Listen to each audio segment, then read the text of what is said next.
මෙතෙන්දී අපිට කියන්න තියෙන ප්‍රධානම කාරණේ තමයි මේ ප්‍රශ්නේදී විශේෂයෙන්ම මේ රජයේ විදිහට සෞඛ්‍ය විශේෂයෙන් රාජ්‍ය ඇමතිතුමිය විදිහට සුදර්ශනී ෆර්නෑන්ඩෝ මැතිණිය තමයි මේකේ මේ මොහොතේදී කොවිඩ් පාලනය සම්බන්ධයෙන් කටයුතු කරන්නේ. ඒකට එතුමිය ඊයේ දවස්වල මාධ්‍යට දීලා තියෙන ඒ ප්‍රකාශය අපි 100% එකඟ වෙනවා.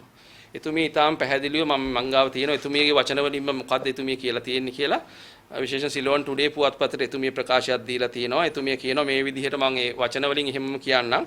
Meanwhile, speaking to Ceylon today, State Minister for COVID-19 control Dr. Sudashini Fernandopulle said, due to the mass gathering to get this alleged COVID-19 remedy, the entire Kegol area is now in danger, and the police would take necessary action if COVID-19 health regulations have been violated due to the gathering. එතකොට ඊටාම් පැහැදිලි එතුමිය කියනවා මේ වෙච්ච සිද්ධිය එතුමිය අනුමත කරන්නේ නැහැ.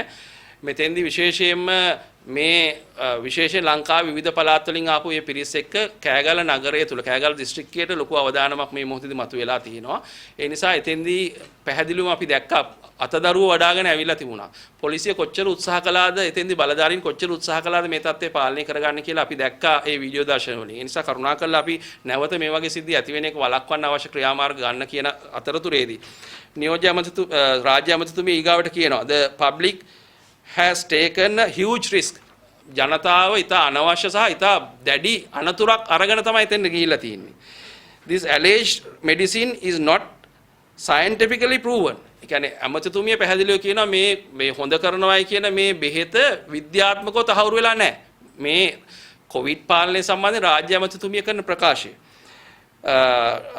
To be effective for COVID-19, yet clinical experiments and the research was still ongoing regarding this. තාමත් මේකේ පරීක්ෂණ මට්ටමේ තියෙන. ඒක තමයි අපි කිව්වේ. ඒතකොට පරීක්ෂණ මට්ටමේ තියෙන දෙයක් සම්බන්ධයෙන් අපි කටයුතු කිරීමේදී විශේෂයෙන් සැලකිලිමත් වෙන්න ඕන.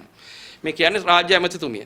If it is proven to be effective, ඒ කියන්නේ ඇමතිතුමිය කියන මේක සාර්ථක වුණොත් we will let the public know. අපි මහ ජනතාවට කියන්නම් රජයේ විදිහට මහ ජනතාවට කියන්නම් මේක සාර්ථකයි කියලා. එතකන් කලබල වෙන්න එපා ජනතාව. අනවශ්‍ය විදිහට මේ සම්බන්ධයෙන් මේ කටයුතු කරන්න එපා. එතෙන්දී එතුමිය කියනවා they should be patient until then. ඒ අය සංයමයෙන් යුතුව මහ ජනතාව සංයමයෙන් යුතුව කටයුතු කරන්න ඕන එතෙක්. මේ සම්බන්ධයෙන් අවසන් නිගමන වලට එනකම්.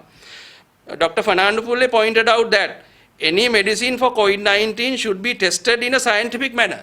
එතකොට මේ රාජ්‍ය ඇමතිතුමිය ඉතාම පැහැදිලිව කියන රජයේ ප්‍රතිපත්තිය විදිහට මේ ඕනම ඖෂධයක් විද්‍යාත්මක පදනමකින් තහවුරු වෙන්න ඕන පරීක්ෂණ ක්‍රමවේදයක් එක. එතකොට මේ මතයම තමයි රජ්‍ය වෛද්‍යානික සංඝ විදිහට දරන්නේ. කිසිදු බැහැරවීමක් නැහැ. ඒ නිසා අපි විශේෂයෙන් රාජ්‍ය ඇමතිතුමියට ස්තුතිවන්ත වෙනවා. නිල වශයෙන් මේ මතය ප්‍රකාශ කිරීම සම්බන්ධයෙන් ජනතාවට දැන් ඉතාම පැහැදිලි. මේ සම්බන්ධයෙන් මොන වගේ ස්ථාවරයක්ද ගත යුත්තේ කියලා. ඒ නිසා මේ ඖෂධය දැනටත් යම් පරීක්ෂණ වලට ලක් වෙමින් තියෙනවා.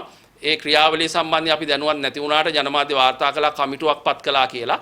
ඒතකොට කමිටු වාර්තාව එනකන් දැන් ඊයේ දවස්වල වෙච්ච එක හොඳ දෙයක් තමයි මේ කෑගල්ලේ දිස්ත්‍රික් ලේකම්තුමා සහ කෑගල්ලේ සෞඛ්‍ය බලධාරීන් විසින් තීරණය කළා සෞඛ්‍ය අමාත්‍යාංශයේ අවසන් නිගමනයේ නැතෙක් ජනතාවට මේ ඖෂධය බෙදා දීම නතර කළ යුතුයි කියලා. ඒක ඊටාම වැදගත් පියවරක් විදිහට අපි දකිනවා.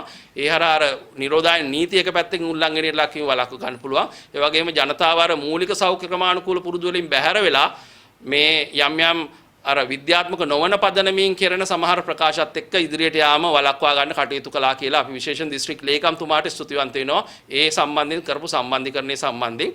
ඒ නිසා අපි විශේෂයෙන් රජ්‍ය වෛද්‍යානික සංඝ විදිහට කියන්නේ මේ එන්නත විතරක් නෙමෙයි. දැන් මේ හෙළවසුවක් නිසා හෙළවසුවට පහර ගැනීමක්වත් හෙළවසුව පහත් කිරීමක්වත් නෙමෙයි.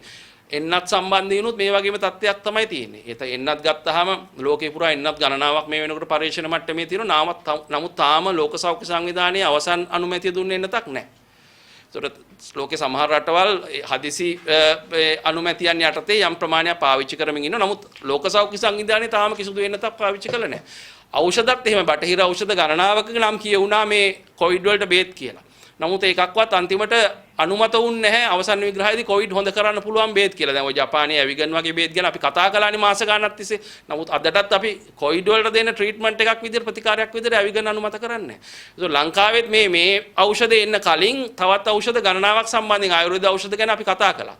නමුත් ඒකක්වත් අවසන් විග්‍රහයේදී කොවිඩ් වලට ප්‍රතිකාරයක් විදිහට තහවුරුුන්නේ නැහැ. ඒ නිසා අපි ජනතාවට කියන්නේ විශේෂයෙන්ම මේ වෙලාවේ විද්‍යාත්මකව කල්පනා කරලා බලලා කටයුතු කරන්න. මේ ප්‍රතිඵල එන තෙක් සංයමයෙන් කටයුතු කරන්නේ සෞඛ්‍ය රාජ්‍ය අමාත්‍යතුමිය කිව්ව විදිහට.